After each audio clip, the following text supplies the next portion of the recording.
हम तो रखते हैं मुसलमानों का दीन, दिल से है खुदा में खत्मुल मुरसलीन, दिल से है खुदा में खत्मुल मुरसलीन,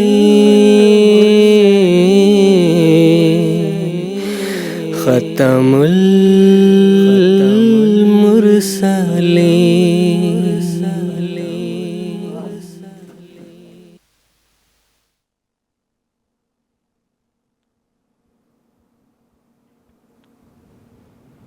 औज़ु बिल्लाह।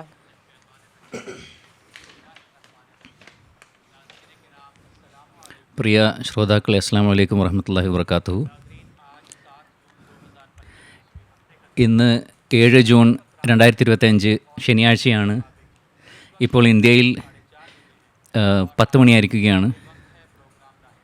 ഇപ്പോൾ റാഹിദ് പ്രോഗ്രാമിൻ്റെ സമയമായിരിക്കുകയാണ്. ഈ ലൈവ് ഡിസ്കഷൻ പ്രോഗ്രാം ഖാദിയാൻ ദാറുൽ-ഉലൂമിൽ നിന്ന്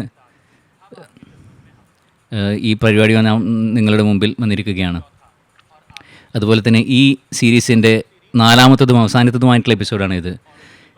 ഇന്നത്തെ എപ്പിസോഡിൽ നാം ഹജ്ജും അതുമായി ബന്ധപ്പെട്ട വിഷയങ്ങളുമായി ബന്ധപ്പെട്ട് ചർച്ച ചെയ്യുന്നതായിരിക്കും. ഈ റാഹുദ എന്നുള്ള പ്രോഗ്രാം അത് ലൈവ് ആകുന്നതോടുകൂടി തന്നെ ഒരു ചർച്ച രൂപത്തിലുള്ള പ്രോഗ്രാമാണ്. താങ്കളും ഈ പ്രോഗ്രാമിൽ നമ്മളോടൊപ്പം പങ്കുചേരാവുന്നതാണ്. താങ്കളുടെ ചോദ്യങ്ങൾ നാം നമ്മുടെ കൂടെ ചേർന്നിട്ടുള്ള പാനലിലുള്ള ഉലമാക്കളുടെ മുമ്പിൽ സമർപ്പിക്കുന്നതാണ്. അവർ നിങ്ങളുടെ ചോദ്യങ്ങൾക്കുള്ള മറുപടി നൽകുന്നതായിരിക്കും. നിങ്ങൾക്ക് നമ്മളുമായി ബന്ധപ്പെടേണ്ട നമ്പറുകളും വിവരങ്ങളും TV സ്ക്രീനിൽ നിങ്ങൾക്ക് കാണാവുന്നതുമായിരിക്കും. അതുപോലെ തന്നെ ഫാക്സ് മെസ്സേജസും ഇമെയിലൂടെയും നിങ്ങൾക്ക് നമ്മളുമായി ബന്ധപ്പെടാവുന്നതാണ്. ഇന്ന് നമ്മളുമായി ചേർന്നിരിക്കുന്ന നമ്മുടെ പാനലിലുള്ളവർ ഒന്ന് ബഹുമാന്യ മൗലവി ഹമീദ് കൗസർ സാഹിബും അതുപോലെ തന്നെ മുനീർ ഖാദിം സാഹിബുമാണ്. ഞാൻ ഇരുവരെയും പരിപാടിയിലേക്ക് സ്വീകരിക്കുന്നു.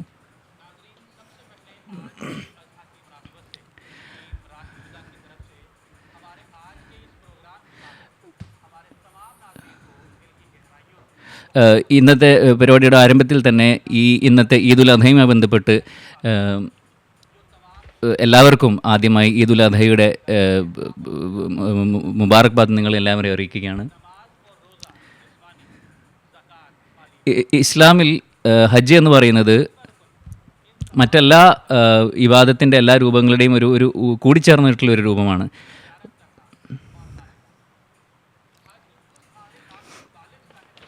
ഹജ്ജ് എന്ന് പറയുന്നത് എല്ലാ പ്രായപൂർത്തിയായിട്ടുള്ള മുസ്ലിങ്ങളുടെ മേലും അതുപോലെ തന്നെ കഴിവുള്ള മുസ്ലിങ്ങളുടെ മേലും ഫർദായിരിക്കുന്നതാണ്. അവർക്ക് തങ്ങളുടെ ദൈനംദിന ചെലവുകൾ കഴിച്ച് ഇതിനുള്ള സാമ്പത്തികമായിട്ടുള്ള കഴിവുണ്ടെങ്കിൽ അവർ അത് ചെയ്യേണ്ടതാണ്. ഇന്നത്തെ എപ്പിസോഡിലുള്ള ആദ്യത്തെ ചോദ്യം ഞാൻ മൗലാന ഹമീദ് കൗസർ സാഹിബിനോട് ചോദിക്കാൻ ആഗ്രഹിക്കുകയാണ്. അതായത് പല അഹമ്മദിയ മുസ്ലിം ജമാഅത്തിൻ്റെ എതിരാളികളും ഈ ഒരു ചോദ്യം ചോദിക്കാറുണ്ട്. അതായത് ഹസ്രത്ത് മിർസ ഗുലാം അഹമ്മദ് അലൈഹി സ്വലാത്തു വസ്സലാം ഹജ്ജ് നിർവഹിച്ചിട്ടില്ല. ഹജ്ജ് എന്നാൽ ഇസ്ലാമിൻ്റെ പ്രധാനപ്പെട്ട ഒരു ഹജ്ജിൻ്റെ ദിവസം തുടങ്ങുമ്പോൾ അഹമ്മദിയത്തിൻ്റെ എതിരാളികൾ വളരെ സംശയങ്ങളും സന്ദേഹങ്ങളും സാധാരണ മുസ്ലിങ്ങളിൽ സൃഷ്ടിക്കാൻ വേണ്ടി ശ്രമിക്കാറുണ്ട്. അങ്ങനെ അവർ ജമാഅത്ത് അഹമ്മദിയെയും അതേപോലെ തന്നെ അഹമ്മദിയത്തിൻ്റെ സ്ഥാപകനെയും നിന്ദിക്കാൻ ആഗ്രഹിക്കുന്നു. ഇങ്ങനെയുള്ള സംശയങ്ങളും സന്ദേഹങ്ങളിലും ഉൾപ്പെട്ട ഒന്നാണ് ഹദ്രത്ത് മിർസ ഗുലാം മുഹമ്മദ് അലൈഹി സ്വലാത്തു വസ്സലാം ഹജ്ജ് ചെയ്തിട്ടില്ല എന്നുള്ള ആക്ഷേപം. എന്തുകൊണ്ട് അദ്ദേഹം ഹജ്ജ് ചെയ്തിട്ടില്ല എന്ന് ചോദിക്കാറുണ്ട്. ഇതിൻ്റെ അടിസ്ഥാനം അവർ പറയാറുള്ളത് ഇസ്ലാമിൻ്റെ അടിസ്ഥാനം അതല്ലെങ്കിൽ 5 കാര്യങ്ങൾ. ആ 5 കാര്യങ്ങളിലാണല്ലോ ഇസ്ലാം. ഏതുപോലെ റസൂലുള്ളാഹി സ്വല്ലല്ലാഹു അലൈഹി വസല്ലം തിരുമേനി പറഞ്ഞിരിക്കുന്നത് ബുനിയൽ ഇസ്ലാമി അല ഖംസിം എന്നാണ് പറഞ്ഞിരിക്കുന്നത്. ഷഹാദത്തി അല്ലാ ഇലാഹ ഇല്ലല്ലാഹ് മുഹമ്മദുർ റസൂലുള്ളാഹ് വ ഇഖാമസ് സലാത്തി വ ഇതാഇ സകാത്തി വൽ ഹജ്ജി വ സൗമി റമളാന. ഇസ്ലാമിൻ്റെ അടിസ്ഥാന കാര്യങ്ങൾ 5 ആണ്. ഒന്ന്, അള്ളാഹു ഏകനാണ് എന്നും റസൂലുള്ളാഹി സ്വല്ലല്ലാഹു അലൈഹി വസല്ലം അള്ളാഹുവിൻ്റെ പ്രവാചകനാണ് എന്നും അംഗീകരിക്കുക, നമസ്കാരം നിലനിർത്തുക, നമസ്കാരം അനുഷ്ഠിക്കുക, സക്കാത്ത് നൽകുക, ഹജ്ജ് ചെയ്യുക, റമളാൻ മാസത്തിലെ നോമ്പനുഷ്ഠിക്കുക എന്നുള്ളത്. ഇതിൽ ഒരു സംശയമില്ല, ഇസ്ലാമിക കാര്യങ്ങളിൽ ഒന്നാണ് ഹജ്ജ് എന്നുള്ളൊരു സംശയമില്ല. എന്നാൽ ഇതോടൊപ്പം തന്നെ ചില കാര്യങ്ങൾ നിബന്ധനകൾ ഇതിന് ബാധകമായിട്ടുള്ളതാണ്. ഈ ഹജ്ജ് എന്ന് പറഞ്ഞാൽ അതിനെ സംബന്ധിച്ച് അള്ളാഹു വ്യക്തമായി പറഞ്ഞിരിക്കുന്നത് വലില്ലാഹിൽ അലന്നാസി ഹിജ്ജുൽ ബൈത്തി മനിസ്തതാ ഇലൈഹി സബീല എന്നാണ് പറഞ്ഞിരിക്കുന്നത്. അള്ളാഹു ജനങ്ങളോട് വ്യക്തമായി പറഞ്ഞിരിക്കുന്നത് കടമ എന്നുള്ളത് അവർ ബൈത്തുള്ളയെ തവാഫ് ചെയ്യണമെന്നുള്ളതാണ്. പക്ഷേ അള്ളാഹു അതിന് ചില നിബന്ധനകൾ വെച്ചിട്ടുണ്ട്. മനിസ്തതാ ഇലൈഹി സബീല എന്നാണ് പറഞ്ഞിരിക്കുന്നത്. അവിടേക്ക് പോകാനുള്ള കഴിവുള്ളവർ. ഇസ്തിതാഅത്ത് എന്നുള്ളതിനെ സംബന്ധിച്ച് ഫുഖാക്കളും മുഫസ്സിരീങ്ങളും വളരെയധികം വിശദമായി ചർച്ച ചെയ്തിട്ടുണ്ട്. അതിലൊന്ന് ഉദാഹരണമായി വഴിയിൽ സമാധാനമുണ്ടായിരിക്കണം എന്നുള്ളതാണ്, ആരോഗ്യമുണ്ടായിരിക്കണം എന്നുള്ളതാണ് മറ്റൊന്ന്. അതേപോലെ തന്നെ മനുഷ്യൻ ഹജ്ജ് ചെയ്യാനുള്ള സാഹചര്യങ്ങൾ അവനുണ്ടാകുകയും വേണം എന്നുള്ളതാണ്. ഏറ്റവും പ്രധാനപ്പെട്ടത് സമാധാനം എന്നുള്ളതാണ്. റസൂലുള്ളാഹി സ്വല്ലല്ലാഹു അലൈഹി വസല്ലം മദീന മുനവ്വറയിൽ നിന്നും പുറപ്പെട്ട് ആദ്യം ഉംറ ചെയ്യുന്നതിന് വേണ്ടി പുറപ്പെട്ടു, പിന്നീട് ഹജ്ജ് ചെയ്യുന്നതിന് വേണ്ടി പുറപ്പെട്ടു. പക്ഷേ ഹുദൈബിയയിൽ വന്ന് റസൂലുള്ളാഹി സ്വല്ലല്ലാഹു അലൈഹി വസല്ലം ശത്രുക്കൾ തടയുകയുണ്ടായി. ശക്തി ഉപയോഗിച്ചുകൊണ്ട് റസൂൽ തിരുമേനിക്ക് അവിടെ പ്രവേശിക്കാൻ കഴിയുമായിരുന്നു. പക്ഷേ റസൂൽ തിരുമേനി അത് ഇഷ്ടപ്പെട്ടില്ല. കാരണം അവിടെ സമാധാനം ഉണ്ടായിരുന്നില്ല. അതുകൊണ്ട് പിന്നീട് അവിടെ ഒരു ഉടമ്പടി ഉണ്ടാവുകയുണ്ടായി. പിന്നെ ഹജ്ജ് ചെയ്യാതെ റസൂൽ തിരുമേനി തിരിച്ചു വരികയുണ്ടായി. മനിസ്തതാ ഇലൈഹി സബീല എന്നുള്ളതിൻ്റെ വ്യാഖ്യാനം കൂടിയാണ് ഇത്. ഹദ്റത്ത് മിർസാ ഗുലാം അഹ്മദ് ഖാദിയാനി അലൈഹി സ്വലാത്തു വസ്സലാമിൻ്റെ കാലത്ത് അന്ന് സമാധാനം ഉണ്ടായിരുന്നില്ല. ഒന്ന്, അദ്ദേഹത്തിൻ്റെ ആരോഗ്യസ്ഥിതി വളരെ മോശമായിരുന്നു. മറ്റൊന്ന്, പ്ലേഗിൻ്റെ കാലഘട്ടമായിരുന്നു. അന്ന് ഹജ്ജ് നിർത്തുകയും ചെയ്തിരുന്നു. മറ്റൊന്നുള്ളത് മിർസാ ഗുലാം അഹ്മദ് ഖാദിയാനി അലൈഹി സ്വലാത്തു വസ്സലാമിനെ സംബന്ധിച്ച് ഉലമാക്കൾ കൊല്ലണം എന്നുള്ള ഫത്വ നൽകിയിരുന്നു, മുർത്തദ്ദാണ് എന്നുള്ള ഫത്വ നൽകിയിരുന്നു. ഇങ്ങനെയുള്ള ദീർഘമായ ഒരു യാത്ര ചെയ്യാനും എല്ലാ രീതിയിലും അശാന്തി നിറഞ്ഞൊരു വഴിയിൽ അദ്ദേഹത്തിന് എങ്ങനെ യാത്ര ചെയ്യാൻ സാധിക്കുമായിരുന്നു. അതുകൊണ്ടാണ് മസീഹ് അലൈഹി സ്വലാത്തു വസ്സലാം ഹജ്ജ് ചെയ്യാൻ സാധിച്ചിട്ടില്ല എന്നുള്ളതാണ് ഇതിൻ്റെ യഥാർത്ഥത്തിൽ മറുപടി. ശത്രുക്കൾ എപ്പോഴും തന്നെ പറയാറുള്ളത്, എതിരാളികൾ പറയാറുള്ളത് ഇസ്ലാമിക കാര്യങ്ങളിൽപ്പെട്ടതാണ്, എന്തുകൊണ്ടാണ് അവർ ചെയ്യാത്തത് എന്നാണ് ചോദിക്കാറുള്ളത്. ഞാൻ ബുഖാരിയുടെ ഒരു ഹദീസ് ഇപ്പോൾ നിങ്ങൾ കേൾപ്പിക്കുകയുണ്ടായി. അതിൽ ഒന്ന് ഈ സക്കാത്ത് എന്നുള്ളത് ഒരു ഇസ്ലാം കാര്യത്തിൽപ്പെട്ട തന്നെയാണല്ലോ. സക്കാത്ത് അതിന് ഒരു നിസാബുണ്ട്, ഒരളവുണ്ട്. അതായത് 52.5 തോല സ്വർണം എന്ന ഒരു വർഷം ഒരാൾ കയ്യിലുണ്ടെങ്കിലും അതിലാണ് 2.5%, അതായത് 40-1 സക്കാത്തായിട്ട് നൽകണമെന്നുള്ളതാണ്. സക്കാത്ത് നൽകുക എന്നുള്ളത് ഇസ്ലാമിൻ്റെ അടിസ്ഥാന കാര്യങ്ങളിൽപ്പെട്ടതാണ്. ഇതും ഇന്ന് ഈ എതിരാളികൾ ആക്ഷേപിക്കാറുണ്ടല്ലോ ജമാഅത്തിനെ സംബന്ധിച്ചും. റസൂലുള്ളാഹി സ്വല്ലല്ലാഹു അലൈഹി വസല്ലം തിരുമേനി എപ്പോഴെങ്കിലും സക്കാത്ത് നൽകിയിട്ടുണ്ടോ? നിസാബ് എത്തിയിട്ടുമ്പോഴാണ് സക്കാത്ത് കൊടുക്കേണ്ടതുള്ളത്. ഒരു ഹദീസിൽ നമുക്ക് കാണാൻ സാധിക്കുകയില്ല. സദക്കാത്ത് നൽകിയിട്ടുണ്ട്, ദാനധർമ്മങ്ങൾ ചെയ്തിട്ട് ഇഷ്ടം പോലെ നൽകിയിട്ടുണ്ട്. പക്ഷേ സക്കാത്ത് എന്നുള്ളതിനെ സംബന്ധിച്ച് വിശുദ്ധ ഖുർആൻ പറഞ്ഞിരിക്കുന്നത് അതിന് ഒരു വർഷം ഒരാളുടെ അടുത്ത് ഇത്ര സമ്പത്തുണ്ടായിരിക്കണം. അത് റസൂലുള്ളാഹി സ്വല്ലല്ലാഹു അലൈഹി വസല്ലം തിരുമേനി ഇല്ലാത്തത് കൊണ്ട് റസൂൽ കൊടുത്തിട്ടില്ല. കാരണം റസൂലുള്ളാഹി സ്വല്ലല്ലാഹു അലൈഹി വസല്ലം തിരുമേനിക്ക് ആ നിസാബിൻ്റെ അത്രയും സ്വത്ത് അല്ലെങ്കിൽ അതിൻ്റേതായ സ്വർണമോ അതിനെ തുല്യമായിരിക്കുന്ന സമ്പത്തോ ഒരു വർഷം മുഴുവനും തന്നിട്ടില്ല. കാരണം ഒരു വർഷം നിന്നാൽ മാത്രമല്ലേ സക്കാത്ത് നൽകാൻ സാധിക്കുക. അപ്പോൾ ആരെങ്കിലും ആക്ഷേപിക്കുന്ന ഏതുപോലെ റസൂലുള്ളാഹി സ്വല്ലല്ലാഹു അലൈഹി വസല്ലം സക്കാത്ത് കൊടുത്തിട്ടില്ല, അതുകൊണ്ട് മിർസാ സാഹിബ് ചതിയതിൽ എന്ന് പറയാനേ പറ്റില്ല. പക്ഷേ ഇതെല്ലാം ഷർത്തുമായി ബന്ധപ്പെട്ട നിബന്ധനകളുമായി ബന്ധപ്പെട്ടതാണ്. ആ നിബന്ധനകൾ ഇല്ലാത്തത് കൊണ്ടാണ് അദ്ദേഹം മിർസാ സാഹിബ് ഹജ്ജ് ചെയ്യാതിരുന്നത്. ഒരു കാലഘട്ടം അദ്ദേഹം പോയിട്ടില്ല. പിന്നീട് അവർ വിശദീകരിച്ച് നമ്മൾ ഇതിനെക്കുറിച്ച് നോക്കുകയാണെങ്കിൽ ഹജ്ജ് എന്നിവർ പറയാറുണ്ടല്ലോ. റസൂലുള്ളാഹി സ്വല്ലല്ലാഹു അലൈഹി വസല്ലം തിരുമേനിയുടെ സീറത്തിനെ സംബന്ധിച്ച് പഠിക്കണം, ചരിത്രത്തെ സംബന്ധിച്ച് പഠിക്കുമ്പോൾ നുബുവത്തിന് ശേഷം 13 വർഷം മക്കയിൽ റസൂലുള്ളാഹി ജീവിച്ചു. അവിടെ ഒന്നും ഈ ഹജ്ജ് ചെയ്തിട്ടില്ലല്ലോ. പിന്നീട് മദീനയിൽ പോയപ്പോഴും ഒരു ഹജ്ജ് അല്ലാതെ തൻ്റെ മരണത്തിന് 2-3 മാസം മുമ്പ് ആണ് ഹജ്ജ് ചെയ്തിരിക്കുന്നത്. ഹജ്ജത്തുൽ വിദാ എന്നാണ് അതിനെ പറയാറുള്ളത്. 9 ഹിജ്രിയിലാണ് ഇസ്ലാമിക ഹിജ്രിയിലാണ് ഈ ഹജ്ജ് നിർബന്ധമായത്. മുമ്പേ തന്നെ ഹജ്ജ് നടന്നുകൊണ്ടിരിക്കുന്നുണ്ട്. പക്ഷേ സൂറത്ത് തൗബ ഇതിൻ്റേതായിരിക്കുന്ന വ്യക്തമായിരിക്കുന്ന നിർബന്ധമാക്കിയിട്ടുണ്ട്. ഹിജ്രി 9 റസൂലുള്ളാഹി സ്വല്ലല്ലാഹു അലൈഹി വസല്ലം ഇത് പ്രഖ്യാപിക്കാൻ വേണ്ടി ഹിജ്രിയിൽ 9-ാം ഹിജ്രിയിലാണ് അബൂബക്കർ സിദ്ദീഖ് അയക്കുകയുണ്ടായത്. റസൂലുള്ളാഹി സ്വല്ലല്ലാഹു അലൈഹി സ്വന്തം പോയിട്ടില്ല.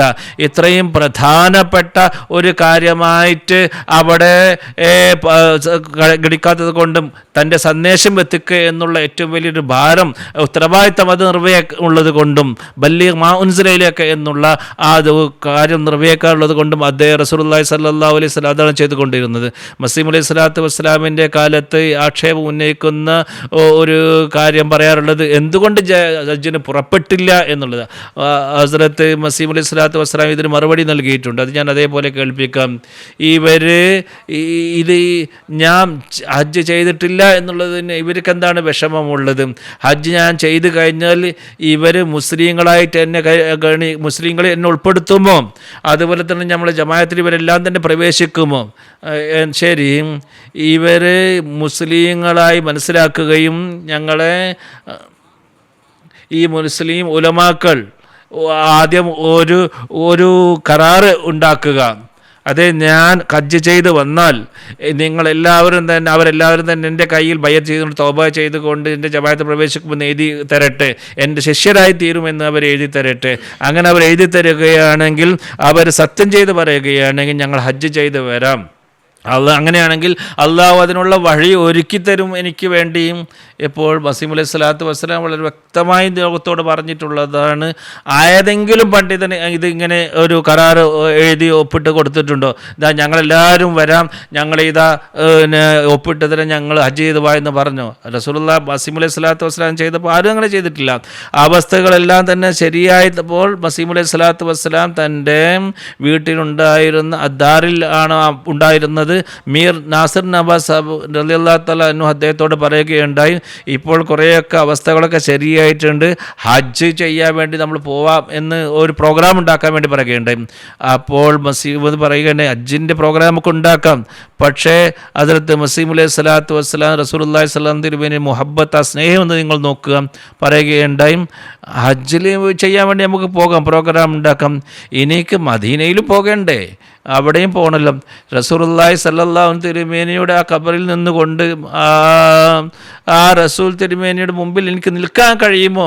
കാരണം റസൂൽ തിരുമേനിയോടുള്ള ആ സ്നേഹം, റൗള മുബാറക്കിൽ കാണാനുള്ള കരുത്ത് എനിക്കുണ്ടോ? എനിക്കവിടെ നിൽക്കാൻ സാധിക്കുമോ എന്ന് ആ ഒരു വിഷമമാണ് അദ്ദേഹം പ്രകടിപ്പിച്ചത്. അങ്ങനെ ഉമ്മുൽ മുഅ്മിനീൻ നുസ്രത്ത് ബീഗം സാഹിബ റളിയല്ലാഹു തആല അൻഹയുടെ ഒരു റിവായത്താണ്.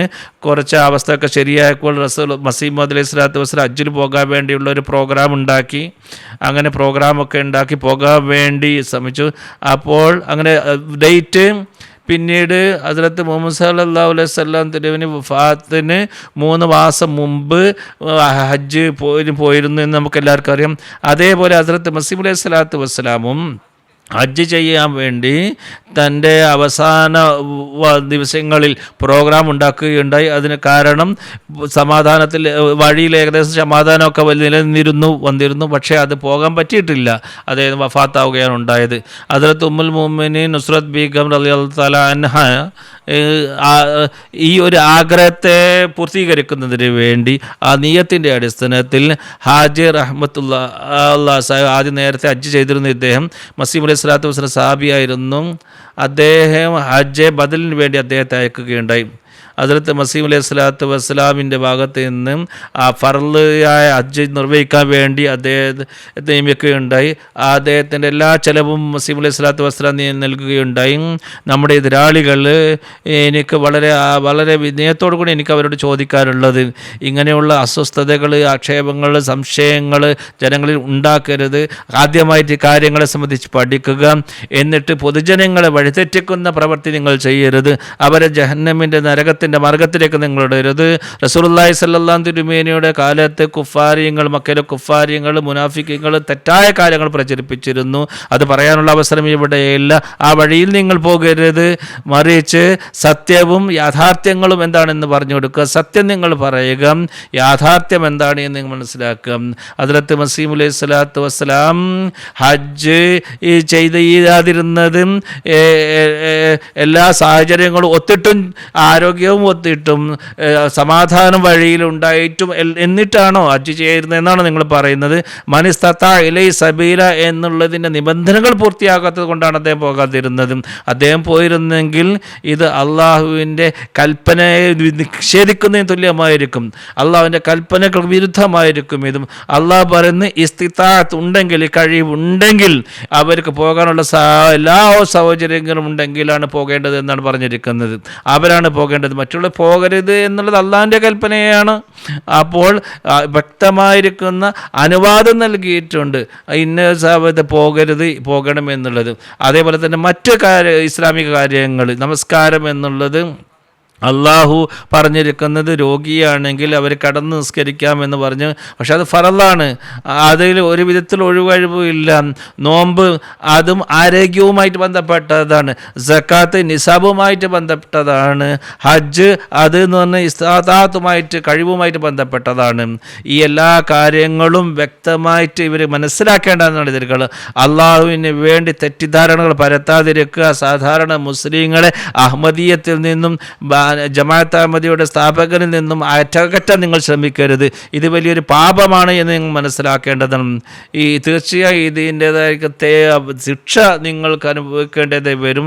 അള്ളാഹു വിടുകയില്ല. സത്യം പറയുക, കൂലു കാലം സദീദ, അത് നേരായ ചൊവ്വായ കാര്യങ്ങൾ പറയുക. സത്യകാര്യമാണ് പറയേണ്ടതും.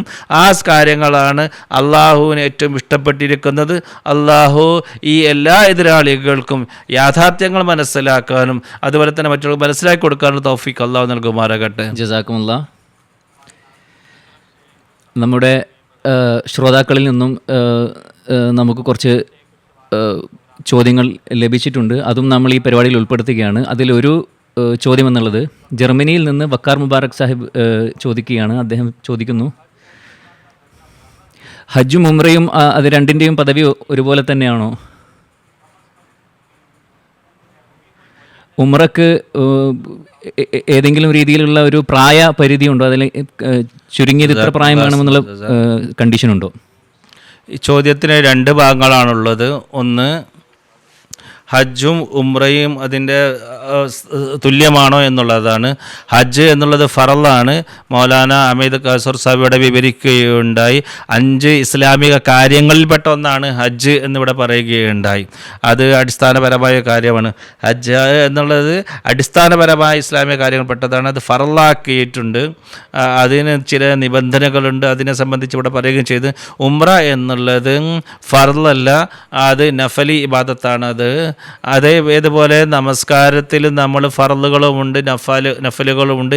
ഇതേപോലെ തന്നെ ഹജ്ജും ഉംറയുമാണ്. ഫർള് വ്യക്തമാണ്, അതിന് സമയമുണ്ട്. അതേപോലെ തന്നെ കൃത്യസമയത്ത് ചെയ്യണമെന്നുള്ളതുണ്ട്. എന്നാൽ സുന്നത്തുകൾ അതുപോലെ തന്നെ നഫലുകൾ അതിനെന്ന് പറഞ്ഞാൽ ചില നിഷേധിക്കപ്പെട്ട സമയമല്ലാതെ മറ്റെല്ലാ സമയങ്ങളും അനുഷ്ഠിക്കാവുന്നതാണ്. ഹജ്ജും ഉംറയും അതേപോലെ. ഹജ്ജിന് പ്രത്യേകമായ ദിവസമുണ്ട്. ഇന്ന് ഹജ്ജിൻ്റെ ദിവസങ്ങളാണ് നടന്നുകൊണ്ടത്. ദുൽഹജ്ജ് മാസത്തിലാണ് ഹജ്ജ് നടക്കാറുള്ളത്. ഏതെങ്കിലും മാസത്തിൽ നമ്മൾ പോയി ഹജ്ജ് ചെയ്യാൻ സാധിക്കുകയില്ല. ഉംറ എന്നുള്ളത് മറ്റേത് ദിവസവും നമുക്ക് ചെയ്യാവുന്ന കാണാൻ സാധിക്കുന്നതാണ്. ഏതായാലും വ്യക്തമാണ്, ഹജ്ജ് എന്നുള്ളത് ഫർളായ ഇബാദത്താകുന്നു, ഉംറ എന്നുള്ളത് ഒരു നഫലിയായ ഇബാദത്താകുന്നു.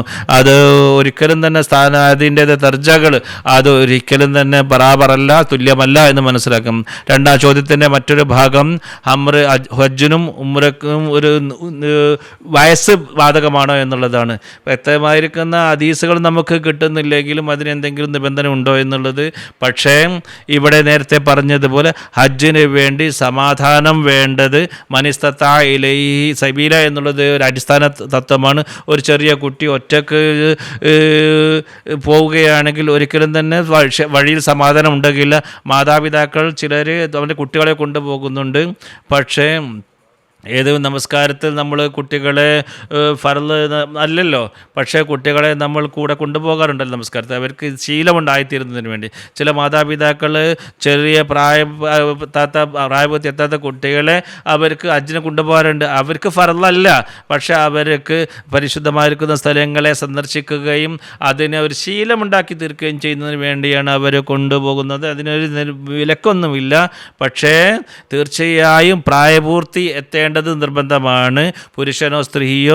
അതിന് ശേഷമാണ് ഹജ്ജ് ഏറ്റവും കൂടുതൽ നിർബന്ധമാകപ്പെടുന്നതാണ്. അതുപോലെ തന്നെ പ്രായപൂർത്തിയത്തിന് മുമ്പ് ഹജ്ജ് നിർബന്ധമാവുകയില്ല. അതുപോലെ തന്നെ മറ്റൊരു ചോദ്യം നമുക്ക് ടെക്സ്റ്റിലൂടെ ലഭിച്ചത്. ചോദ്യം ഇതാണ്: ഒരു വ്യക്തിക്ക് ഈദുൽ അദ്ഹയുടെ സന്ദർഭത്തിൽ ഒരു വ്യക്തി കുർബാനി ചെയ്യുകയാണെങ്കിൽ, ഏതെങ്കിലും മൃഗത്തെ ബലിയർക്കുകയാണെങ്കിൽ, എന്നാൽ ആ വ്യക്തി മറ്റുള്ള കാര്യങ്ങൾ, ഫർളായിട്ടുള്ള കാര്യങ്ങൾ ചെയ്യുന്നില്ലെങ്കിൽ അത് ഏത് രൂപത്തിലായിരിക്കും? വിശുദ്ധ ഖുർആനിൽ ഇതിൻ്റെ വ്യക്തമായ മറുപടി ഉള്ളതാണ്. ഇന്നലത്തെ ഖുത്ബ ഈദിൽ സയ്യിദ്ന ഹസ്രത്ത് അമീറുൽ മുഅ്മിനീൻ അയ്യദുൽ ബിൻ അസീസ് ഇതിനെ സംബന്ധിച്ച് വ്യക്തമായി പറഞ്ഞിട്ടുള്ളതുമാണ്. ആ ആയത്ത് ഇന്ന സലാത്തി വ നുസുക്കി വ മഹിയായ വ മമാത്തി ലില്ലാഹി റബ്ബിൽ ആലമീൻ എന്നുള്ളതാണ് ആയത്ത്. ആദ്യം നമസ്കാരത്തെക്കുറിച്ചാണല്ലോ പറഞ്ഞത്, പിന്നീടാണല്ലോ കുർബാനിയെ സംബന്ധിച്ച് പറയുന്നത്. നമസ്കാരമല്ലെങ്കിൽ പിന്നെ കുർബാനി ചെയ്യേണ്ട ഗുണം എന്താണുള്ളത്? അത് ക്രമമായിട്ട് നോക്കുകയാണെങ്കിൽ ആദ്യം നമസ്കാരമാണ്, നമസ്കാരം ശേഷമാണ് കുർബാനി എന്നുള്ളത്. അതിന് ശേഷമാണ് അള്ളാഹു കുർബാനി സ്വീകരിക്കുക. ഈ രീതിയിൽ ഇന്നലെ ഉസൂർ പറഞ്ഞതുപോലെ ഖുത്ബായ ഇൽഹാമിയയിൽ നിന്നും ചില ഉദ്ധരണികൾ കേൾപ്പിക്കുകയുണ്ടായി. ഹദ്റത്ത് മസീഹ് അലൈഹി സ്വലാത്തു വസ്സലാം വളരെ വിശദമായിട്ട് അത് പറഞ്ഞിട്ടുള്ളതാണ്. പലരും തന്നെ കുർബാനികൾ എന്ന് പറഞ്ഞാൽ അവർ ചെയ്യുന്നത് മറ്റുള്ളവരെ കാണിക്കാൻ വേണ്ടി, മാംസം കഴിക്കാൻ വേണ്ടി, തൻ്റെ അഹങ്കാരത്തെ പ്രകടിപ്പിക്കാൻ വേണ്ടി, അഹന്ത പ്രകടിക്കാൻ വേണ്ടിയാണ് ചെയ്യാറുള്ളത്. ഈ കുർബാനി അല്ല, ഇത് അള്ളാഹിന് മുമ്പിൽ സ്വീകരിക്കപ്പെടാത്ത കുർബാനിയാണിത്. കുർബാനി എന്നുള്ളത് വിനയത്തോടു കൂടി ചെയ്യപ്പെടേണ്ടത്. ഏറ്റവും കൂടുതൽ ഇന്ന സലാത്തി എന്നുള്ളതാണ് ക്രമം.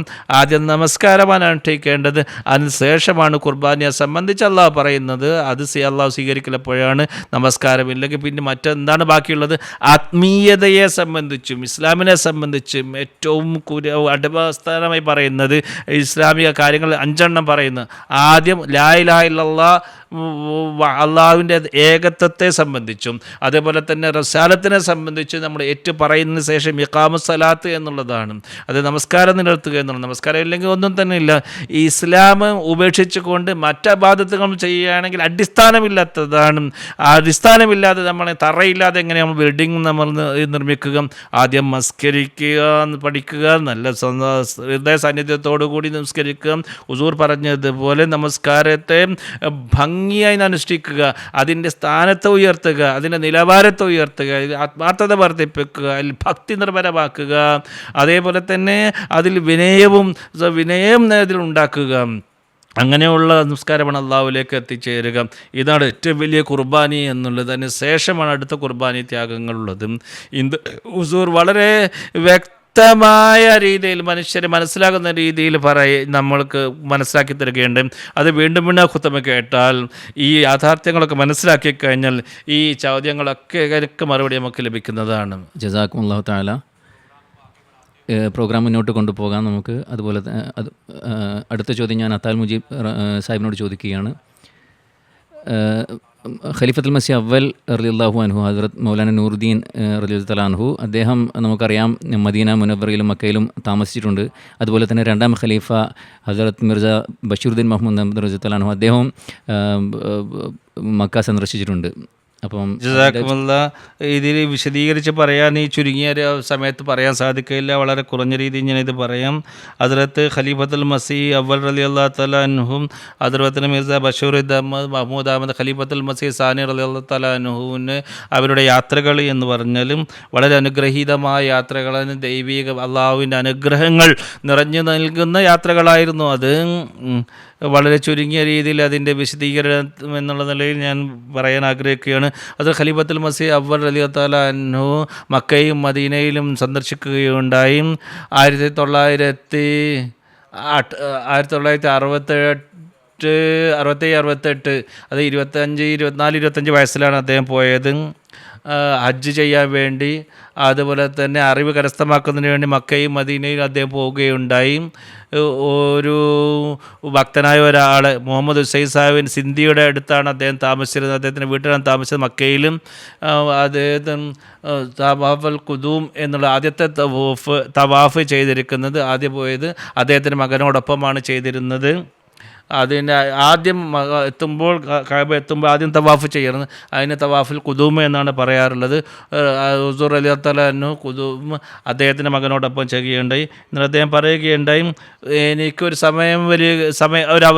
ഒരു അവസരം ലഭിക്കുകയുണ്ടായി.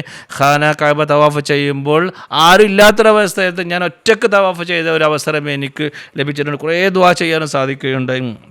ഒരു ഖലീഫത്തുൽ മസീഹ് അവൽ റളിയല്ലാഹു തആല ഒരു സംഭവം ഇത് സംബന്ധമായി പറയാറുണ്ട്. ചരിത്രത്തിൽ നമുക്ക് കാണാൻ സാധിക്കുന്നതാണ്. ആദ്യമായിട്ട് അദ്ദേഹം ഖാന കഅബയെ കണ്ടപ്പോൾ അദ്ദേഹം കേട്ടിരുന്നു, കഅബ ആദ്യം കാണുമ്പോൾ തന്നെ ഏതൊരു ദുആ നമ്മൾ ചെയ്താലും അള്ളാഹു അത് സ്വീകരിക്കുമെന്ന റിവായത്തിൽ കാണാവുന്നതാണ്. അപ്പോൾ അദ്ദേഹം ആദ്യമായിട്ട് നോക്കിയപ്പോൾ ഉടൻ തന്നെ ഓർത്തത് ഈ ഒരു സംഭവമാണ്. അപ്പോൾ അള്ളാഹുവിനോട് പറയുകയുണ്ട്, അള്ളാഹു എനിക്കെപ്പോഴും തന്നെ ദുആ ചെയ്യാൻ ആവശ്യപ്പെട്ട എനിക്കെപ്പോഴും തന്നെ എനിക്ക് ദുആ ചെയ്യാൻ ആഗ്രഹിക്കുന്നവനാണ്. ഞാൻ ജീവിതത്തിൽ ഏത് ദുആ ചെയ്താൽ അള്ളാഹുവേ നീ സ്വീകരിക്കണമേ എന്നുള്ള ദുആയാണ് അദ്ദേഹം ചെയ്തിരുന്നത്. ഏറ്റവും ഉത്തമമായിരിക്കുന്ന ദുആയാണ് ഇത്.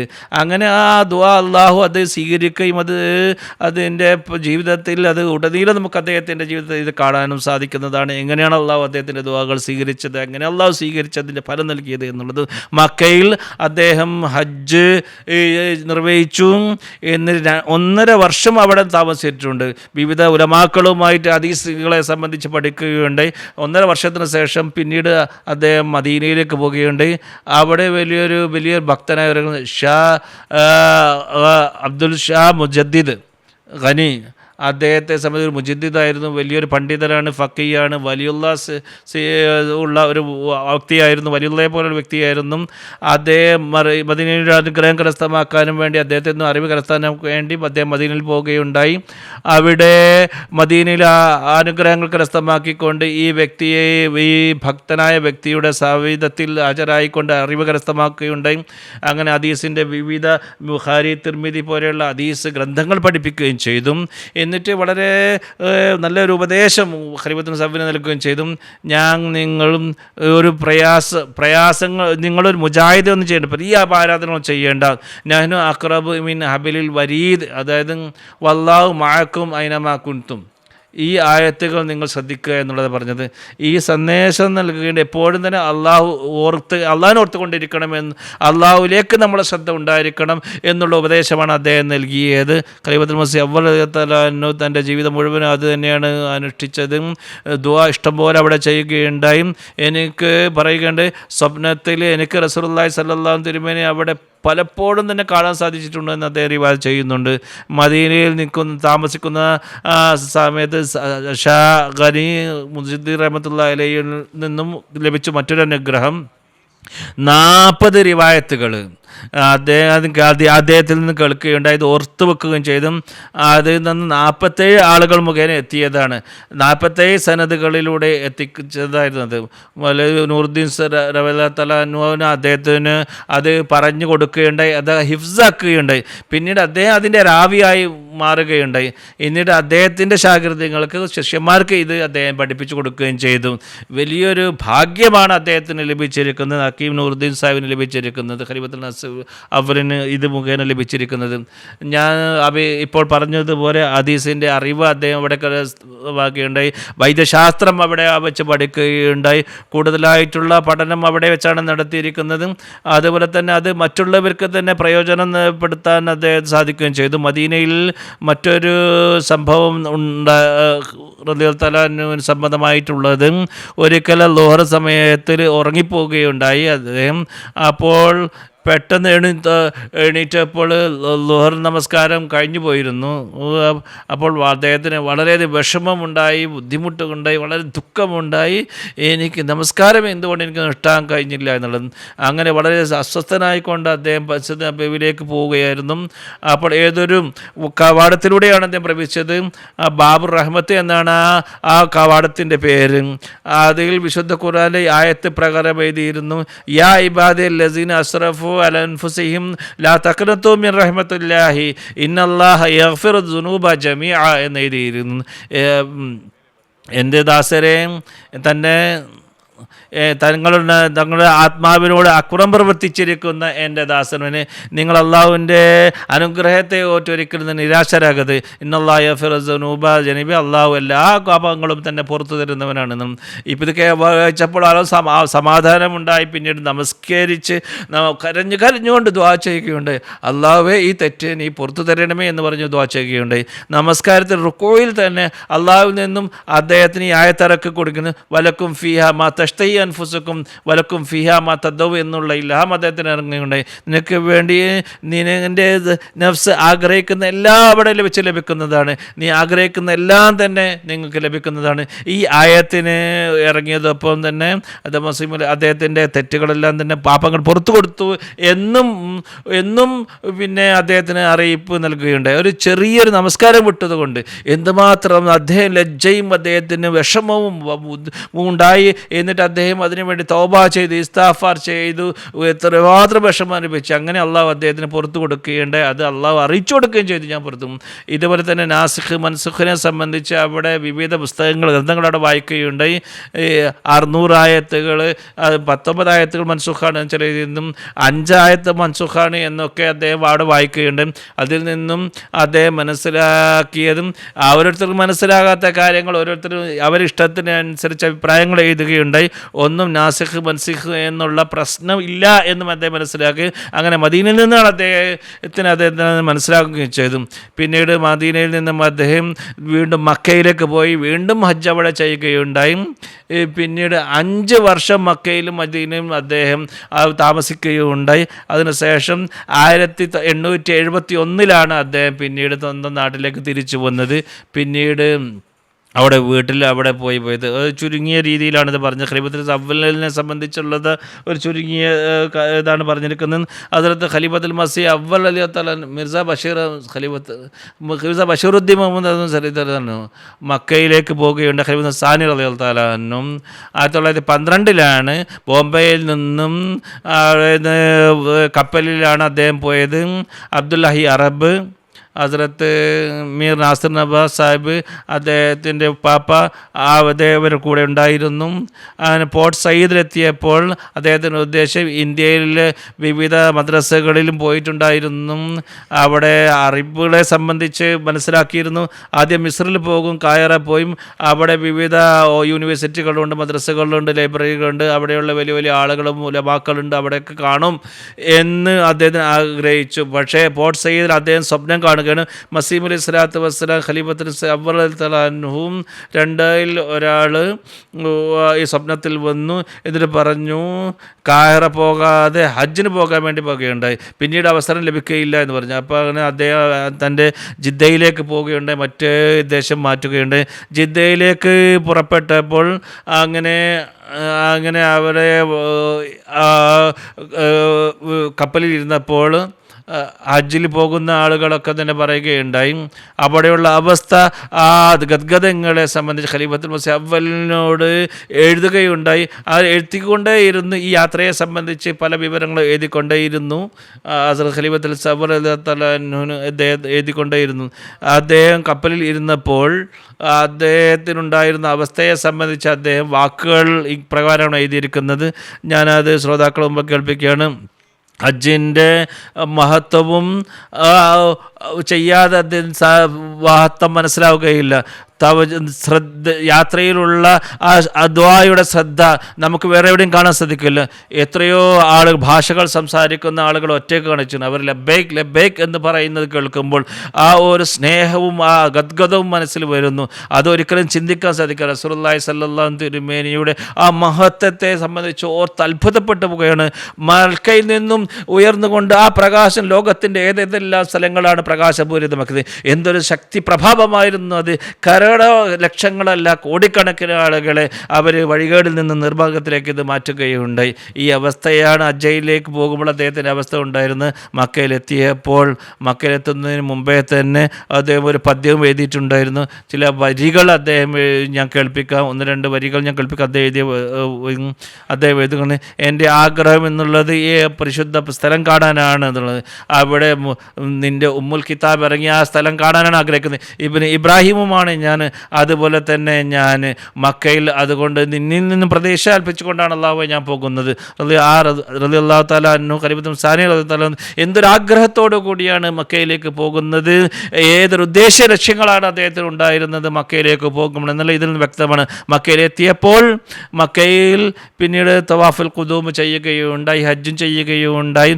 ആദ്യം കഅബയെ അദ്ദേഹം ആദ്യം കണ്ടപ്പോൾ അദ്ദേഹത്തിന് ഖലീഫത്തുൽ മസീഹ് റളിയല്ലാഹു അൻഹുവിൻ്റെ ആ സംഭവം ഓർമ്മയുണ്ടായിരുന്നു. ഞാൻ നേരത്തെ പറഞ്ഞത് അദ്ദേഹം അതേ ദുആയാണ് ചെയ്തത്. ഖലീഫത്തുൽ മസീഹ് റളിയല്ലാഹു അൻഹു അദ്ദേഹം ദുആ തന്നെ അദ്ദേഹം ചെയ്യുകയുണ്ട്. അല്ലാഹുവേ, ഇനി എനിക്ക് എപ്പോഴും തന്നെ ഈ അവസരം ലഭിക്കുകയില്ല, വളരെ പ്രയാസപ്പെട്ടാണ് ലഭിക്കാറുള്ളത്. ഞാനും ദുആ ചെയ്യുന്ന അല്ലാഹുവേ, എൻ്റെ ജീവിതത്തിൽ ഏത് ദുആയും ചെയ്താലും അല്ലാഹുവേ അതൊക്കെ നീ സ്വീകരിക്കണമേ എന്നുള്ളത് അദ്ദേഹത്തിൻ്റെ ജീവിതത്തിൽ നമുക്കിപ്പോൾ ശ്രദ്ധിച്ചാൽ മനസ്സിലാക്കാൻ സാധിക്കും ഏത് രീതിയിലാണ് അദ്ദേഹത്തിൻ്റെ ദുആകൾ സ്വീകരിച്ചിരിക്കുന്നത് എന്നുള്ളത്. ഇത്ര അത്ഭുതകരമായിരിക്കുന്ന ദുആ സ്വീകാര്യതയുടെ അത്ഭുതങ്ങൾ കാണിക്കുകയുണ്ട്. മക്കയിലേക്ക് യാത്ര ചെയ്യുമ്പോൾ അദ്ദേഹം ചെയ്തിരിക്കുന്ന ദുആകളെല്ലാം തന്നെ അല്ലാഹു സ്വീകരിക്കുകയുണ്ടായി എന്ന് നമുക്ക് മനസ്സിലാക്കാൻ സാധിക്കുന്നതാണ്. സ്വപ്നങ്ങൾ അദ്ദേഹത്തിന് കാണിച്ചു കൊടുക്കുകയുണ്ടായി. യാത്രകളിൽ ഒരു സ്വപ്നത്തെ സംബന്ധിച്ച് അദ്ദേഹം പറയുന്നു, ഒരിക്കൽ ഞാൻ കാണുകയുണ്ടായി, ആകാശത്ത് നിന്ന് എത്രയോ ഇടിമുഴക്കം കേൾക്കുന്നുണ്ട്, അന്ധകാരം വ്യാപിച്ചിരിക്കുന്നു. ആ അന്ധകാരത്തിൽ നിന്നൊരു പ്രകാശം വരുന്നുണ്ട്. ആ പ്രകാശത്തിൽ നിന്നും വലിയ വലിയ വാക്കുകൾ എഴുതിയിട്ടുണ്ട്. ഇപ്രകാരം ആകാശത്ത് എഴുതിയിട്ടുണ്ട്, ലാ ഇലാഹ ഇല്ലല്ലാഹ് മുഹമ്മദ് റസൂലുള്ളാഹി എന്നുള്ളത്. മീർ നവാബ് സാഹിബ് കൂടെ ഉണ്ടായിരുന്നു. അദ്ദേഹം സ്വപ്നത്തിൽ അദ്ദേഹത്തോട് പറയുകയാണ്, നിങ്ങൾ കണ്ടോ ഈ വാക്കുകൾ എന്നുള്ളത്. ഞാൻ കണ്ടിട്ടില്ല എന്ന് പറയുകയുണ്ടായി. ഇങ്ങനെയുള്ള സ്വപ്നങ്ങൾ അള്ളാഹു അദ്ദേഹത്തിന് ഈ അനുഗ്രഹീത യാത്രയിൽ കാണിച്ചു കൊടുക്കുകയുണ്ടായി.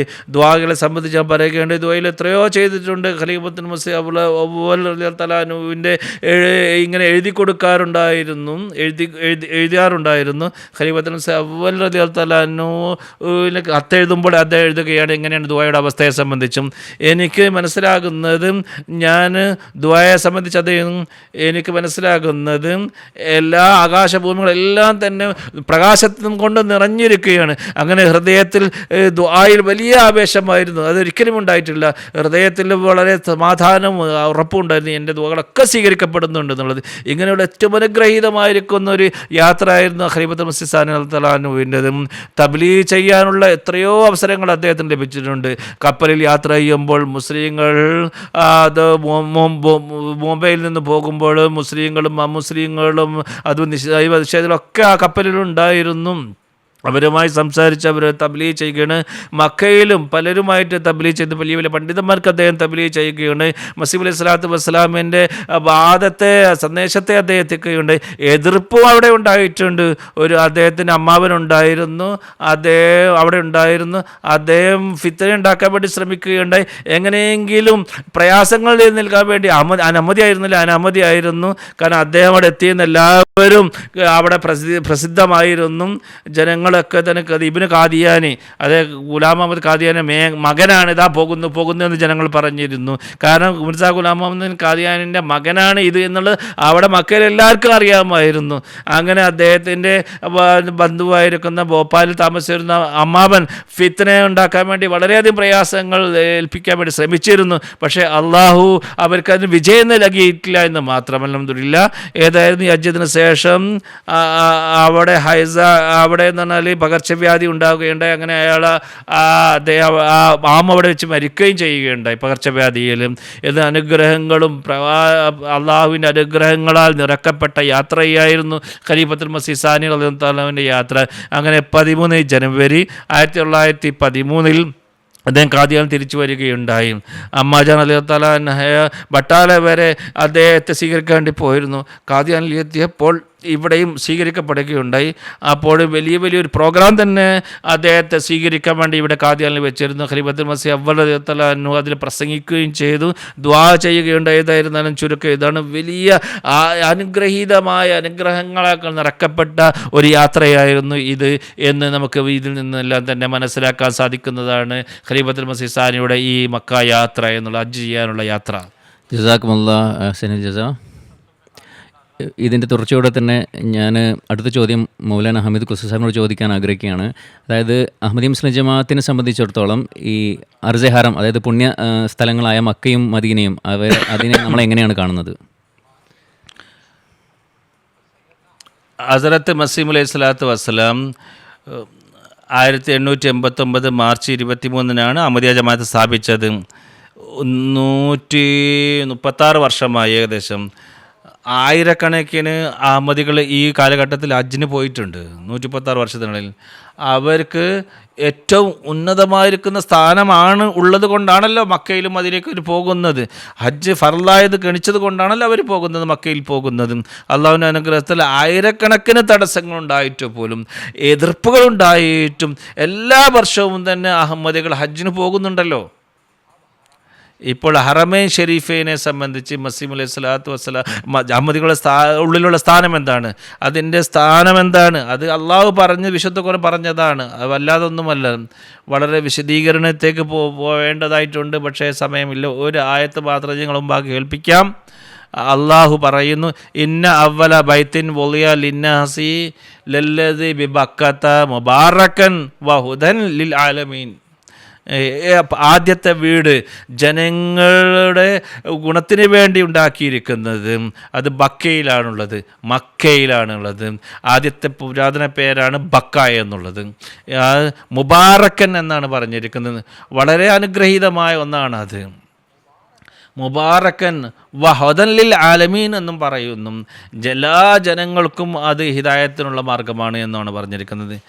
അത് എല്ലാ ജനങ്ങൾക്കും ഹിദായത്തിനുള്ള മാർഗമായ ആ സ്ഥലം, അനുഗ്രഹീതമായ ആ സ്ഥലം അഹമ്മദികൾ അതേ രീതിയിലാണ് മനസ്സിലാക്കുന്നത്.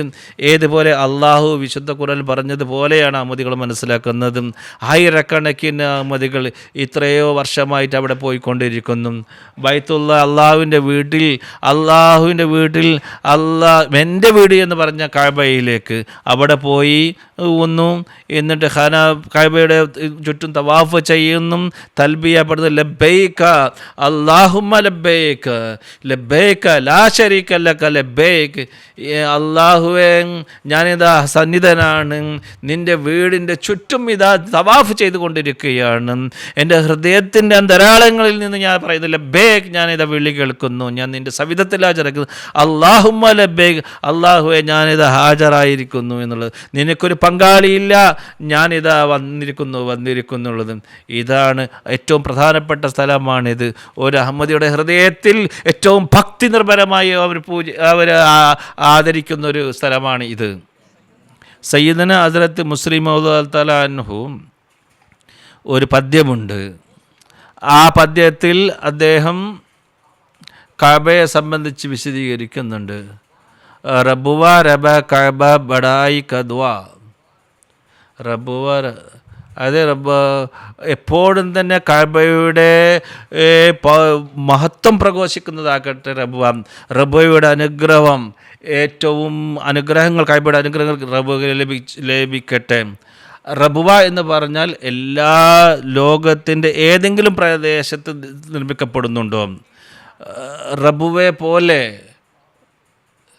അതായത് കഅബയ്ക്ക് വേണ്ടി ദുആ ചെയ്യാൻ വേണ്ടിയാണ്, അതിൻ്റെ മഹത്വത്തിന് വേണ്ടി ദുആ ചെയ്തുകൊണ്ടിരിക്കുന്നു. വീണ്ടും വീണ്ടും അവർ ദുആ ചെയ്യുന്നു. അവർ ദുആ ചെയ്യുന്നത് കഅബയുടെ ദുആകൾ ഞങ്ങൾ ലോകത്തിൻ്റെ എല്ലാ സ്ഥലത്തുമല്ല കോണുകളിൽ എത്തിക്കണം എന്നുള്ളതാണ്. ജമാഅത്ത് അഹമ്മദിയയിൽ ഹറമൈൻ ഷരീഫയുടെ സ്ഥാനമാനം അവരുടെ ഹൃദയത്തിലുള്ളതാണ്. അവരത് കാണുന്നതും ഈ രീതിയിലാണ് അവർ കാണുകയും ചെയ്യുന്നത്. മറ്റൊരു കാര്യം ഹറമൈൻ ഷരീഫിനെ സംബന്ധിച്ച് പറയാനുള്ളത്, ഹദ്റത്ത് മസീഹ് അലൈഹി സ്വലാത്തു വസ്സലാം എത്ര സ്നേഹം അതിനുണ്ട് എന്നുള്ളതാണ്. അതിനകത്ത് കമലാത്ത് ഇസ്ലാം എന്നുള്ള അറബി ഉദ്ധരണിയുണ്ട്.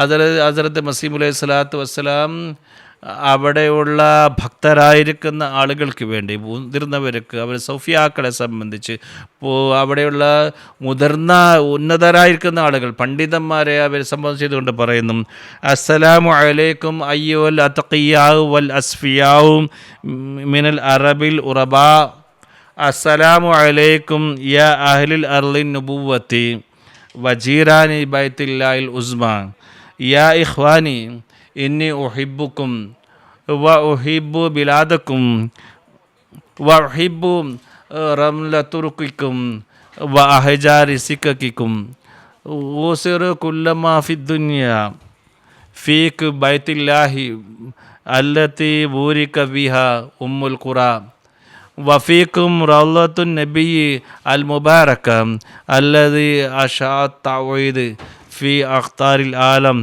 വ അസ്ഹറ ജലാലുല്ലാഹിൽ മജല്ല. അതിൻ്റെ തർജ്ജമ ഇപ്രകാരമാണ്: സത്യസന്ധരും നിർമ്മലരുമായ അറബികളെ, പ്രവാചകത്വത്തിൻ്റെ നാടിൻ്റെ മഹത്തായ അള്ളാഹുവിൻ്റെ ഭവനത്തിൻ്റെ അൽക്കാരായുള്ളവരെ, നിങ്ങളെ ഇസ്ലാമിൻ്റെ ഉന്നത ജനതയും അള്ളാഹുവിൻ്റെ ഉന്നത കക്ഷികളുമാണ്. ഞാൻ നിങ്ങളെ സ്നേഹിക്കുന്നു, നിങ്ങളുടെ ദേശത്തെ ഞാൻ സ്നേഹിക്കുന്നു, അതിൻ്റെ വഴികളിലുള്ള മൺതരികളെ ഞാൻ സ്നേഹിക്കുന്നു, അതിലുള്ള കല്ലുകളെ ഞാൻ സ്നേഹിക്കുന്നു. കാരണം ഞങ്ങളുടെ നേതാവ് ഹദ്റത്ത് മുഹമ്മദ് മുസ്തഫ സല്ലല്ലാഹു അലൈഹി വസല്ലം തിരുമേനി ഇതിലൂടെയാണ്, പാദസ്പർശമേറ്റ മണ്ണാണിത്. ഖാന കഅബ നിങ്ങളടുത്തുണ്ട്, അത് മുഖേനയാണ് മക്കയ്ക്ക് അനുഗ്രഹം നൽകപ്പെട്ടിരിക്കുന്നത്. ആ റസൂലുള്ളാഹി സല്ലല്ലാഹു അലൈഹി വസല്ലം തിരുമേനിയുടെ റൗള, അനുഗ്രഹീത റൗള നിങ്ങളടുത്തുണ്ട്. അത് മുഖേനയാണ് ലോകം മുഴുവനും തൗഹീദിൻ്റെ തബ്ലീഗ് നടന്നത്. ഈ വലിയ ദീർഘമായിരിക്കുന്നൊരു ഉദ്ധരണിയാണ് ഇത്. അത് മസീഹ് അലൈഹി സ്വലാത്തു വസ്സലാം തൻ്റെ സ്നേഹപ്രകടനം, അറബികളോട് പ്രകടിപ്പിച്ച സ്നേഹം അവിടെ താമസിച്ചവരോടും അദ്ദേഹം പ്രകടിപ്പിച്ചിരിക്കുന്നത്. ഒരു സുപ്രധാന കാര്യം ഇപ്പോൾ ഈ സന്ദർഭത്തിൽ പറയേണ്ടത് അത്യാവശ്യമാണ്. ഹജ്ജിൻ്റെ കർമ്മങ്ങൾ ഏകദേശം ഇന്ന് നാളെ അവസാനിക്കുന്നതാണ്. 1885 മസീഹ് അലൈഹി സ്വലാത്തു വസ്സലാമിൻ്റെ ഒരു വിശ്വാസിയായ സൂഫി അഹമ്മദ് ജാൻ സാഹിബ് അത് ഹജ്ജിന് പോയിരുന്നു. ഹദ്റത്ത് മസീഹ് അലൈഹി സ്വലാത്തു വസ്സലാം ഒരു എഴുത്ത് കൊടുത്തിരുന്നു: നിങ്ങൾ മക്കയിൽ പോയി അറഫാത്തിൽ നിങ്ങളിത് വായിച്ച് കേൾപ്പിക്കണമെന്ന് പറഞ്ഞ് എഴുതി കൊടുത്തു. 1885 എന്ന് പറഞ്ഞാൽ അള്ളാഹു തആല ഹദ്റത്ത് മസീഹ് അലൈഹി സ്വലാത്തു വസ്സലാമിന് മുജദ്ദിദ് എന്നുള്ള സ്ഥാനം നൽകി അനുഗ്രഹിച്ചിരുന്നു. 1882 മാമൂരിയത്ത്, അതായത് അള്ളാഹുവിൽ നിന്ന് നിയോഗിതനാണ് എന്നുള്ള ഈ സ്ഥാനം അള്ളാഹു നൽകിയിരുന്നു. പിന്നീട് മുജദ്ദിദിയത്തിനെ നൽകിയിരിക്കുന്നതാണ്. അദ്ദേഹം ഒരു ദുആയാണ് എഴുതി കൊടുത്തിരുന്നത്. സൂഫി അഹമ്മദ് ജാൻ സാഹിബും അറഫ മൈതാനത്തിൽ മസീഹ് അലൈഹി സ്വലാത്തു വസ്സലാമിന് വേണ്ടി ദുആ ചെയ്തിരുന്നു. അദ്ദേഹത്തിൻ്റെ ശിഷ്യന്മാരെ എല്ലാം തന്നെ എഴുന്നേറ്റ് നിർത്തിക്കൊണ്ട് മസീഹ് അലൈഹി സ്വലാം എഴുതിയിരിക്കുന്ന ദുആ ഇത് കേൾപ്പിക്കുകയുണ്ടായി. ഇതിലൊരു മാറ്റവും വരുത്താതെ നിങ്ങൾ ദുആ ചെയ്യണമെന്നാണ് പറഞ്ഞിരിക്കുന്നത്. ഒന്നും കൂട്ടലോ കുറക്കുകയോ ചെയ്യാൻ പറയും. ഞാൻ എഴുതി തന്ന അതേ രീതിയിൽ നിങ്ങൾ വായിച്ച് കേൾപ്പിക്കണമെന്ന് പറയുകയുണ്ടായി. ആ ദുആ ഇപ്രകാരമാണ്. ഹുസൂർ പറയുന്നു: അർറഹമുർ റഹീമീൻ, അള്ളാഹുവേ, നിൻ്റെ ദാസൻ വിനീതനും ഒന്നിനും എല്ലാ തെറ്റുകളും ചെയ്യുന്നു, ഒന്നിനും അറിയാത്ത ഗുലാം അഹമ്മദ്, നിന്റെ നാടായ ഹിന്ദിയിൽ താമസിക്കുന്നവനാണ് ഞാൻ. അർഹമിറാഹിമീൻ അള്ളാഹുവേ, അവൻ്റെ അപേക്ഷയാണിത്, നീ എന്നോട് തൃപ്തിപ്പെടണേ. എൻ്റെ എല്ലാ പാപങ്ങളും എല്ലാ തെറ്റുകളും പുറത്തു കൊടുത്തരണമേ. നീ പുറത്തു കൊടുക്കുന്നവനാണ്. എന്നോട് ആ ജോലി ചെയ്യിപ്പിക്കണമേ. നീ ഏറ്റവും കൂടുതൽ ഇഷ്ടപ്പെടുന്ന ജോലി എന്നോട് ചെയ്യിപ്പിക്കണേ. എന്നോടും അതുപോലെ തന്നെ എൻ്റെ നഫ്സിനോടും മശരിക്കും മഗ്രിബും തമ്മിലുള്ള അന്തരമുണ്ടാക്കണമേ. എൻ്റെ ജീവിതവും മരണവും എൻ്റെ എല്ലാ കഴിവുകളും എനിക്ക് എല്ലാം നിൻ്റെ മാർഗത്തിൽ നിന്നാക്കണമേ. നിൻ്റെ മുഹബ്ബത്തിൽ എന്നെ ജീവിപ്പിക്കണമേ. നിൻ്റെ മുഹബ്ബത്തിൽ സ്നേഹത്തിൽ എന്നെ നീ മരിപ്പിക്കുകയും ചെയ്യണമേ.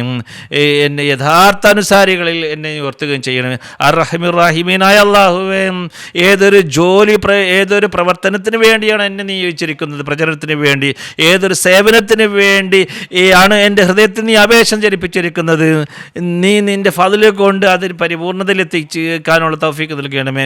ഈ വിനീതൻ്റെ കൈകളിൽ നിന്നും എതിരാളികൾക്ക് ഇസ്ലാമിൻ്റെ സത്യത വെളിപ്പെടുത്തി കൊടുക്കണമേ. അതുപോലെ തന്നെ ഇസ്ലാമിൻ്റെ മഹത്വത്തെ അറിയാത്ത എല്ലാവർക്കും നീ ഇത് തെളിയിച്ച് കാണിച്ചു കൊടുക്കണമേ. ഈ വിനീതൻ്റെ എല്ലാ സുഹൃത്തുക്കൾക്കും എല്ലാ ആത്മാർത്ഥരായ ആളുകൾക്കും അതുപോലെ തന്നെ കൂടെയുള്ളവർക്കും മഗ്ഫിറത്തും അവരുടെ കാരുണ്യത്തോടു കൂടി നീ നോക്കണമേ. അതുപോലെ തന്നെ കാരുണ്യത്തിൻ്റെ കടാക്ഷമരിൽ ഇറക്കണമേ. നീ അവരെ പരിപാലിക്കണേ. ഈ ലോകത്ത് എല്ലാവർക്കും നിന്റെ പ്രീതമായിരിക്കുന്ന ആ കവാടത്തിൽ നീ അവരെ പ്രവേശിപ്പിക്കണമേ. റസൂലുള്ളാഹി സ്വല്ലല്ലാഹു അലൈഹി തിരുമേനിയും കുടുംബത്തിനും അതുപോലെ തന്നെ സഹാബാക്കൾക്കും ഏറ്റവും കൂടുതൽ അനുഗ്രഹങ്ങളും ബർക്കത്തുകളും ഇറക്കണമേ യാ റബ്ബൽ ആലമീൻ. ഹദ്റത്ത് മസീഹ് അലൈഹി സ്വലാത്തു വസ്സലാമിൻ്റെ ഈ ദുആ ആ അറഫാ മൈതാനിയിലാണ് ഇത് വായിച്ച് കേൾപ്പിച്ചത്. അവിടെ വെച്ചാണ് ചോദിച്ചത്. സയ്യിദന ഹദ്റത്ത് മുഹമ്മദ് മുസ്തഫ സല്ലല്ലാഹു അലൈഹി വസല്ലം തിരുമേനി ഹജ്ജത്തുൽ വിദാഇൻ്റെ ഖുത്ബ നൽകിയ ആ മൈതാനമായിരുന്നു.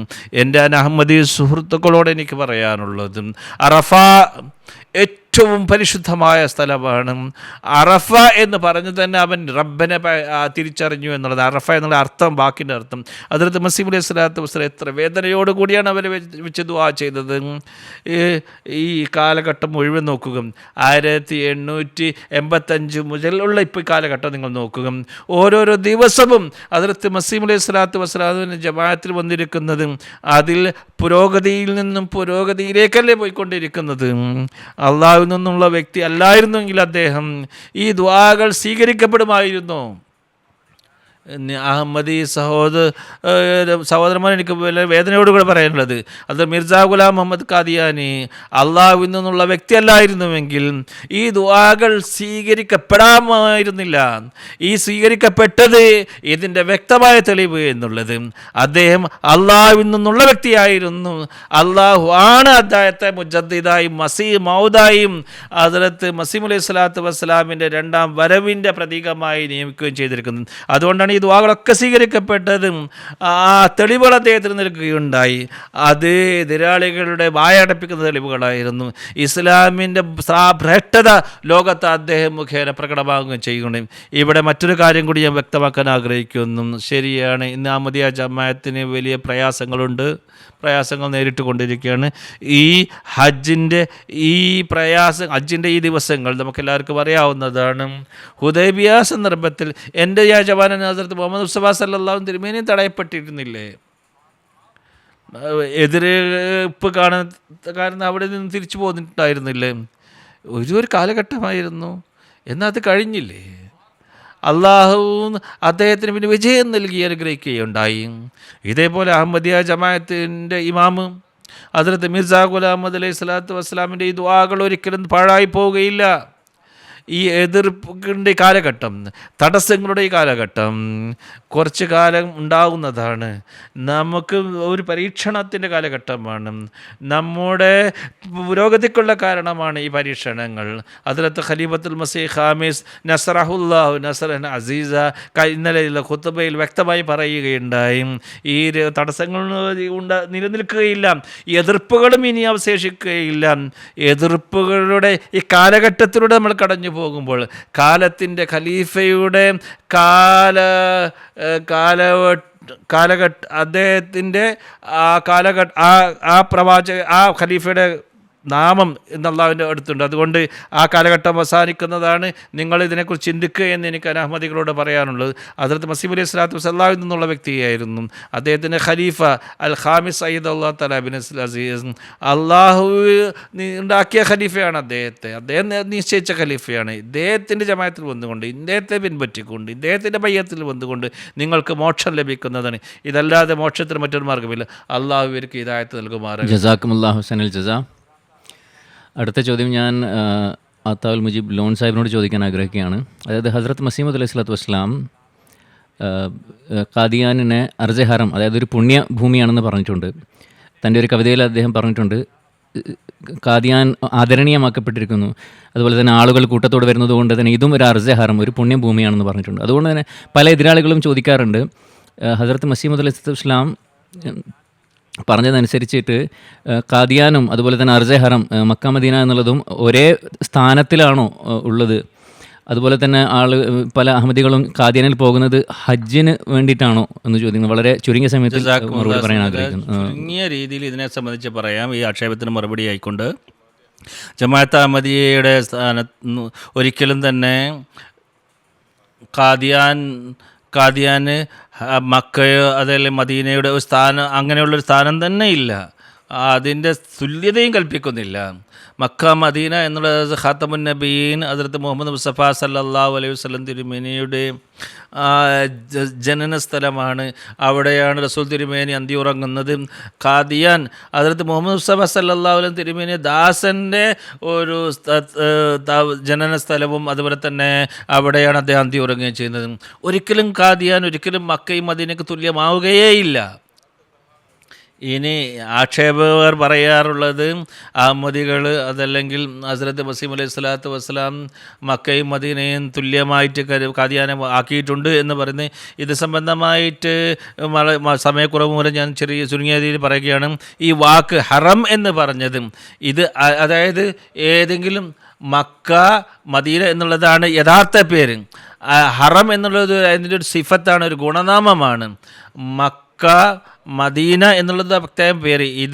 ഇതൊരു അതായത് ഇതിന് സിഫത്ത് എന്നാണ് പറയുന്നത്.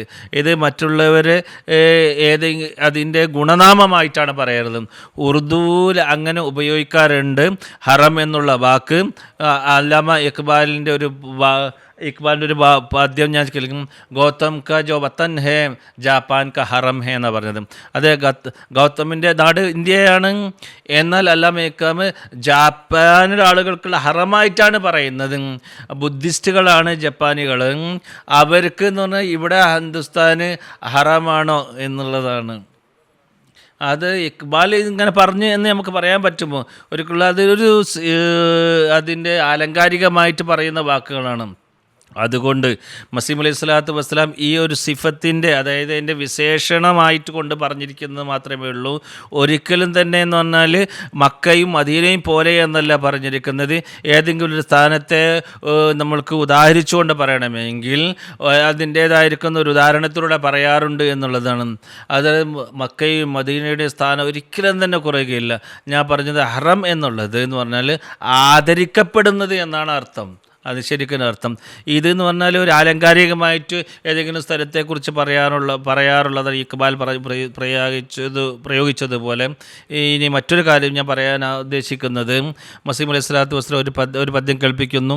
മസീഹ് അലൈഹി സ്വലാത്തു വസ്സലാമിൻ്റെ ചിന്ത പോലും വരില്ല ഖാദിയാനെ മക്കയും മദീനയ്ക്ക് നൗസുബില്ല അതിനേക്കാളും തുല്യമോ അതിനേക്കാളും വലുതാണ് എന്നുള്ളത്. ഒരു ഫാർസി കവിതയിൽ പറയുന്നു, ജാനോ ദിലം ജമാലെ മുഹമ്മദ് അസ്ത് ഹാക്കം നിസാർ കൂച്ചയാലെ മുഹമ്മദ് അസ്ത് എന്നാണ് പറഞ്ഞിരിക്കുന്നത്. എൻ്റെ ദ്വീപ്, എൻ്റെ ഹൃദയം മുഹമ്മദ് മുസ്തഫ സല്ലല്ലാഹു അലൈഹി വസല്ലം സ്നേഹത്തിലും പൂർണ്ണമായി തണ്ടമായിരിക്കുകയാണ്. ഹാക്കം നിസാർ കൂച്ചയാലെ മുഹമ്മദ് അസ്ത്, എൻ്റെ മണ്ണ് റസൂലുള്ളാഹി സല്ലല്ലാഹു തിരുമേനിയുടെ കുടുംബത്തിലെ ആ തെരുവീതികളിൽ ഞാൻ അർപ്പിക്കുന്നു എന്നുള്ളത്. തൻ്റെ മണ്ണുകൾ മക്ക മദീനയുടെ തെരുവീതികൾ സമർപ്പിക്കുന്ന വ്യക്തി, അദ്ദേഹം തൻ്റെ നാടിനെ മക്ക മദീനയ്ക്ക് തുല്യമായി പറയാൻ സാധിക്കുമോ? ഒരിക്കലും പറയാൻ സാധിക്കുകയില്ല. ഇതാണ് ഹസ്രത്ത് മസീഹ് അലൈഹി സ്വലാത്തു വസ്സലാമിൻ്റെ വിശ്വാസം. ഇതാണ് ജമാഅത്ത് അഹ്മദിയുടെ വിശ്വാസം. മുഹ്തറം കൗസർ സാഹിബിൻ്റെ ഒരു അറബി പദ്യങ്ങൾ ഇവിടെ അറബി വാക്കുകൾ ഇവിടെ കേൾപ്പിക്കുന്നത് എത്ര സ്നേഹപ്രകടമാക്കുന്ന വാക്കുകളാണിത്. മക്കയെ സംബന്ധിച്ച്, മദീനയെ സംബന്ധിച്ച്, ഖാനകാബയെ സംബന്ധിച്ച്, അതുപോലെ തന്നെ റൗളയെ സംബന്ധിച്ച്, അവിടെ നാട്ടുകാരെ സംബന്ധിച്ച് ഉപയോഗിച്ചിരിക്കുന്നത് ഇത്ര മനോഹരമാണ്. അപ്പോൾ ഇതൊക്കെ ഉണ്ടായിരിക്കും. ഹസ്രത്ത് മസീഹ് അലൈഹി സ്വലാത്തു വസ്സലാം ഖാദിയാനെ മക്കയ്ക്കും മദീനക്കും തുല്യമാക്കി, അതിനേക്കാളും വലുത് എന്ന് പറയുന്നത് വലിയ ആക്ഷേപമാണ്. ജസാക്കുമുല്ലാഹു ഹസനുൽ ജസാ. ശ്രോതാക്കൾ, നമ്മുടെ ഈ ഒരു എപ്പിസോഡ് ഇതോടുകൂടി അവസാനിക്കുകയാണ്. പ്രോഗ്രാമിൻ്റെ അവസാനത്തിൽ ഞാൻ ഹസ്രത്ത് മസീഹ് മൗഊദ് അലൈഹി സ്വലാത്തു വസ്സലാം, ബാഗ്ദാത്ത് മസീഹിൻ്റെ ഒരു ലിഖിതം കേൾപ്പിക്കാൻ ആഗ്രഹിക്കുകയാണ്. ഹസ്രത്ത് മസീഹ് മൗഊദ് അലൈഹി സ്വലാത്തു വസ്സലാം പറയുന്നു, ഞാൻ നന്ദി കെട്ടവനായിരിക്കും ഈ ഒരു കാര്യം സമ്മതിച്ചില്ലെങ്കിൽ. അതായത് നാം യഥാർത്ഥ തൗഹീദ് കരസ്ഥമാക്കിയത് ആ പ്രവാചകനിലൂടെ മാത്രമാണ്. അതുപോലെ തന്നെ അള്ളാഹുവിനെ നാം തിരിച്ചറിഞ്ഞതും ഈ ഒരു നബിയിലൂടെ തന്നെ മാത്രമാണ്. അതുപോലെ തന്നെ അള്ളാഹുമായിട്ടുള്ള ആ ഒരു സംഭാഷണം നമുക്ക് കരസ്ഥമായിട്ടുള്ളതും ഈ ഒരു നബിയുടെ അനുഗ്രഹത്തിലൂടെ മാത്രമാണ്. ആ ഒരു സൂര്യൻ്റെ പ്രകാശം നമ്മുടെ മേൽ സദാസമയവും എനിക്ക് ലഭിച്ചുകൊണ്ടിരിക്കുന്നു. അതുപോലെ തന്നെ ആ ഒരു സൂര്യന് കീഴിൽ നിൽക്കുമ്പോൾ അത്രയും സമയം മാത്രമേ ഞാനും പ്രകാശപൂരിതമായിരിക്കുകയുള്ളൂ. ഇതോടുകൂടി നമ്മുടെ ഇന്നത്തെ ഈ ഒരു പരിപാടി അവസാനിക്കുകയാണ്. ഇൻഷാ അല്ലാഹ് മറ്റേതെങ്കിലും ഒരു വിഷയത്തിൽ വീണ്ടും നാം നിങ്ങളുടെ മുമ്പിൽ പുതിയൊരു വിഷയമായി വരുന്നതാണ്. അതുവരേക്കും അസ്സലാമു അലൈക്കും.